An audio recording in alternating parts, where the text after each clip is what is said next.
পতাকা তুলবে কে? আমাদের নবী। আর নবী আদম থেকে ঈসা পর্যন্ত সব নবীরা রাসূলুল্লাহর পতাকার ছায়ায় এসে দাঁড়িয়ে যাবে। সুবহানাল্লাহ।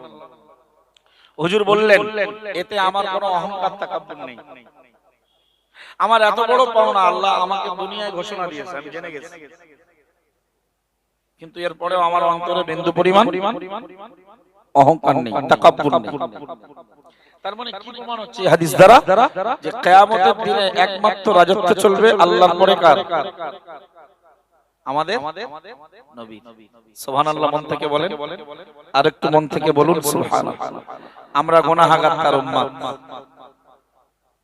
তিনি দুনিয়াতে আমাদের জন্য কেঁদেছেন, জীবিত হালাতে মদিনার সবুজ গম্বুজের নিচে আমাদের জন্য কাঁদছেন। সুবহানাল্লাহ। কিয়ামতের দিনেও তিনি আমাদের চিন্তায় চিন্তিত থাকবেন। আল্লাহর আরশের ডান দিকে মাকামে মাহমুদ নামীয় স্থানটা আমাদের নবীর জন্য খাস, পৃথিবীর আর কেউ যেতে পারবে না সেখানে। সুবহানাল্লাহ। মাকামে মাহমুদ মানে কি জানেন? প্রশংসনীয় স্থান। কত সুপার পাওয়ার। এখন যদি সব নবীরা তার পতাকার তলায় দাঁড়ায়, আর আপনার মতো কপাল ফাটা হতভাগা উম্মত যদি নবীর পতাকা, নবীর দলে, নবীর কাতারে না দাঁড়াতে পারে, তাহলে তার ঠিকানা কোথায়? তার ঠিকানা জাহান্নাম।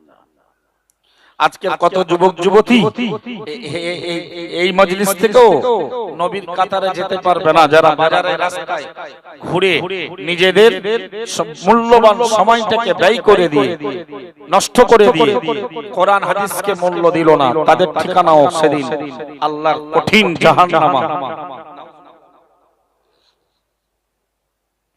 কোরআন শরীফে আল্লাহ বললেন, আলিফ লাম মিম তিলকা আয়াতুল কিতাবিল হাকিম। আল্লাহু আকবার বলুন। কোরআন শরীফের সূরার নাম সূরা লোকমান।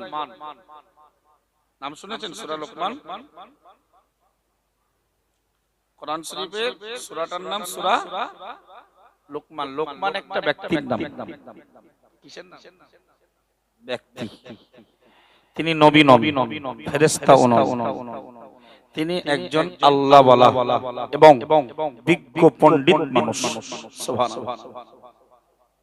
কত না ভালোবাসা, কত না সাধনা করেছে লোকমান। তাই আল্লাহ তার নামে এবং তার জবানের পুত্তর নসিহতগুলোকে আল্লাহ কোরআন শরীফে আয়াত। সুবহানাল্লাহ। তিনি আমাদের নবীর পূর্বে, আমাদের নবী পূর্বের ব্যক্তি। তার কথা, তার বক্তব্য আল্লাহর কাছে এত প্রিয় যে লোকমান নামে আল্লাহ কোরআনে একটি সূরা নাযিল করেছেন। সুবহানাল্লাহ। লোকমান হাকিম আলাইহিস সালাম, বান্দা মনে রাখো, প্রসঙ্গ যখন উঠলো লোকমানের ব্যাপারে একটু পরিচয় দিই। হযরত লোকমান হাকিম, তাকে বিজ্ঞ লোকমান বলা হতো। লোকমান হাকিম আলাইহিস সালাম তিনি একজন মালিকের, একজন মুনিবের তিনি কৃতদাস ছিল। না না না, মালিক একদিন বলল, তার মুনিব তাকে বলল, ওগো বিজ্ঞ লোকমান, ও লোকমান হাকিম, একটি ছাগল জবাই করো। না না না, ছাগল জবাই করার পরে ছাগলের দেহ থেকে মূল্যবান বস্তুটা আমার কাছে হাজির করো। আল্লাহ পাকের ওলি মাহবুব বান্দা, বিশ্ববিখ্যাত পণ্ডিত লোকমান হাকিম আলাইহিস সালাম ছাগল জবাই করার পরে দিল বা অন্তর ওটি নিয়ে তার বাদশা, তার মনিবের কাছে তিনি হাজির হয়ে গেলেন। একটু জোরে বলুন সুবহানাল্লাহ। ওনার মালিক, উনি একটা দাস ছিলেন, গোলাম ছিলেন একজনের। তো ওনার মুনিব, এই আব্বু, কি ব্যাপার? বিরাট আইটেম করতেছিস, কি ব্যাপারটা কি? বস বাবা বস, আর বাড়ি যা। বসো। চলুন। তো লোকমান হাকিমের মালিক বললেন, তুমি একটা ছাগল জবাই করে ও দেহের মূল্যবান বস্তুটা আমার কাছে নিয়ে এসো। তো উনি একটা প্লেটে করে ওই যে দিল অন্তর এইটাকে নিয়ে হাজির হয়েছে। তো উনি দেখলেন পরে আরেকদিন বললেন, বাবা লোকমান, আজকে একটা ছাগল জবাই করে ওই ছাগলের দেহের নির্দিষ্ট অঙ্গটা আমার কাছে নিয়ে এসো।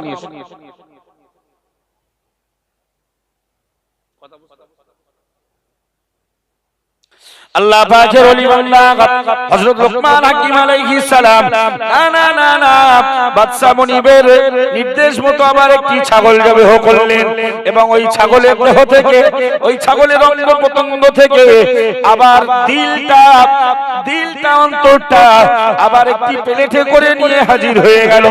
না কেউ বলেছেন দিল এবং জবান প্রথমবারে যেমন জমা দিয়েছিল, আবার যখন মালিক মুনিব বলল, ও লোকমান, ছাগলের দেহ থেকে দুটি নিকৃষ্ট বস্তু আমার কাছে জমা দাও, আবারও তিনি প্রথমবারের মতো দিল আর জিহ্বাটাকে জমা দিল।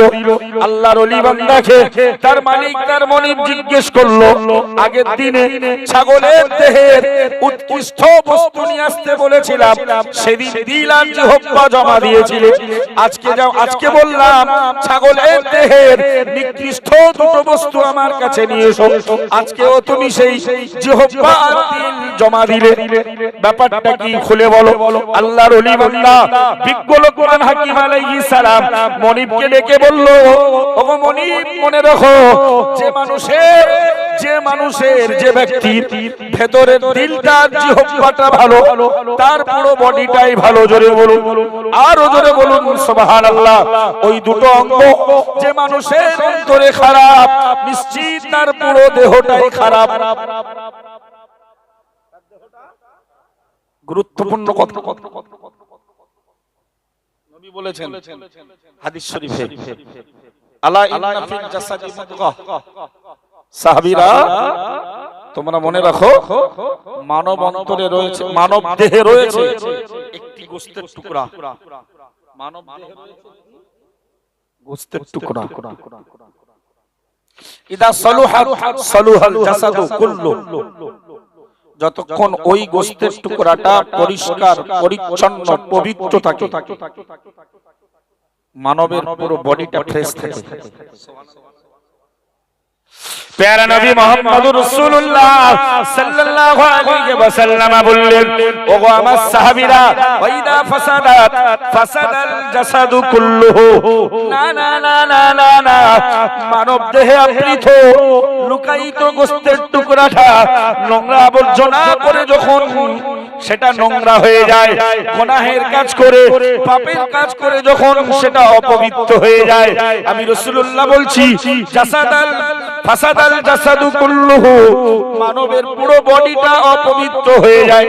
ও সাহাবীরা, আলা তোমরা জেনে রাখো, ওয়াহিয়াল কলবু, ওই গোশতের টুকরাটার নাম কলব।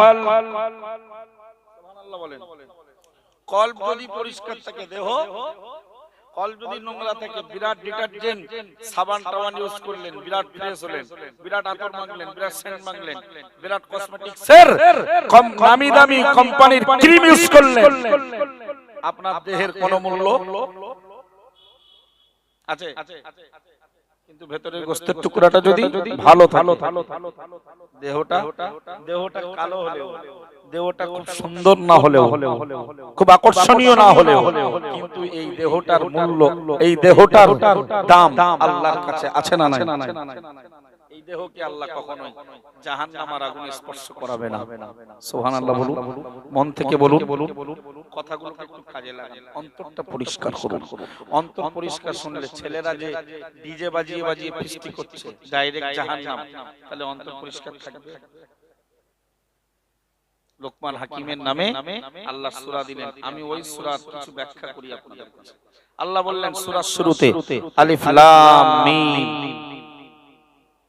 এর অর্থ পৃথিবীর কোন মুহাদ্দিস, মুফাসসির, তাফসীরকারক, ব্যাখ্যাকারক এবং অনুবাদকারক কেউ কোরআন শরীফের এই সমস্ত আয়াতের অর্থ ব্যাখ্যা করতে পারেনি। সুবহানাল্লাহ। কোরআনের সূরাতুল বাকারার শুরুতে আছে আলিফ লাম মিম যালিকাল কিতাব, এর কোন ব্যাখ্যা আজ পর্যন্ত পৃথিবীর কেউ, এর কি মানে অর্থ, এটাও কেউ আজও বলতে পারেনি। সুবহানাল্লাহ। এগুলোকে বলা হয় হুরুফুল মুকাত্তাআত, বিচ্ছিন্ন বিক্ষিপ্ত অক্ষর। এগুলোর অর্থ বা এগুলোর মর্ম কি একমাত্র আল্লাহ জানেন।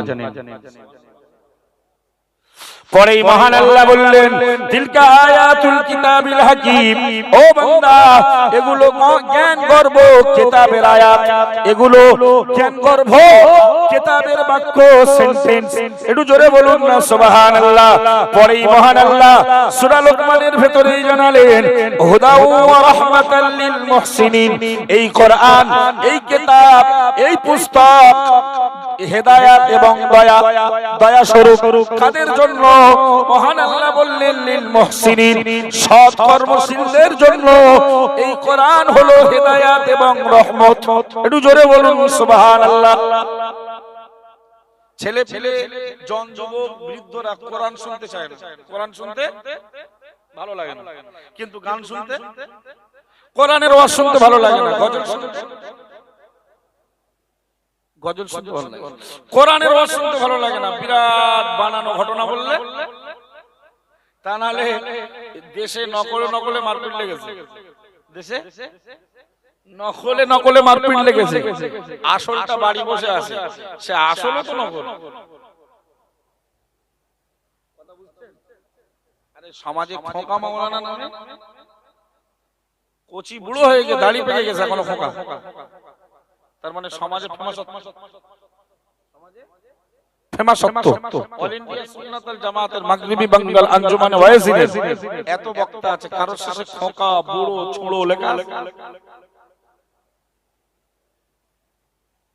বাবু তো খোকা আসল খোকা বাড়ি, স্টেজে দুই নকল খোকা মারপিট লেগেছে। এ বলতেছে ইউটিউব চালিয়ে দেখো আমি অমুকুল্লাহ খোকা, এ বলতেছে ইউটিউব চালিয়ে দেখো আমি অমুকুল ইসলাম খোকা। আর আসল খোকা রহমান খোকা বাড়ি, ইসলাম খোকা আর উল্লাহ খোকা মারপিট লেগেছে। আর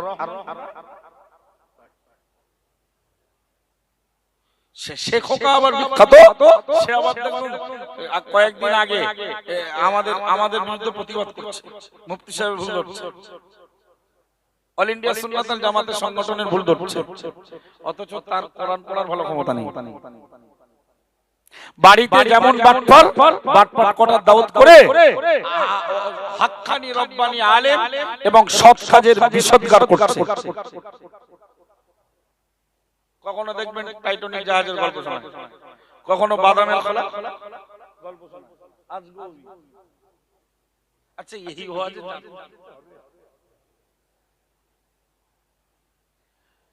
বাবু কিছু মানুষ কোরআনের ওয়াজ ভালো লাগে না, বিরাট কমেডিয়ান বক্তা আসলে এখানে এই মুহূর্তে কমেডিয়ান লোক দিলে দেখতে দেশের যারা গান শোনা, যারা মাতাল দেখবে, যারা দেশের কাওয়ালি শোনা, ফাংশনে যাওয়া অভ্যস্ত, কমেডিয়ান ওলা একটা লোক আনলে এখানে তারা এখানে হাজির হতো।